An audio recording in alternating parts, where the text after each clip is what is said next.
This is One Sentence News, a daily podcast featuring 3 news stories with a sentence-long summary and 1 sentence of context apiece. I'm Colin Wright. It's Thursday, July 14th, 2022. Let's talk about the news. From the Wall Street Journal, U.S. inflation hits new 4-decade high. The U.S. Consumer Price Index climbed to 9.1% in June, which is up by about 0.5% since May. And core price inflation, which tracks inflation for things like food and energy, is up 5.9% in June 2022 from June 2021, which is an increase of about 0.7% from a month earlier.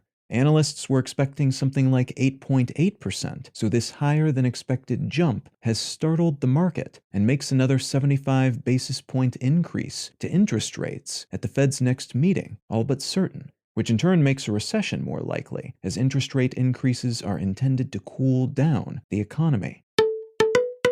From Axios, fires ravage Portugal as another blistering heat wave scorches Europe. Dozens of people have been injured so far in wildfires around Portugal in the wake of historically high temperatures across Europe. About 20 fires are being tracked in Portugal alone right now, and several have popped up in Spain and France over the past few days as well, as a heat wave continues to blanket the area in 45+ degrees Celsius temperatures, which is about 113 degrees plus in Fahrenheit. And firefighters evacuate vacationers from afflicted areas while trying to keep the fires from spreading further in local drought-dry, combustible conditions.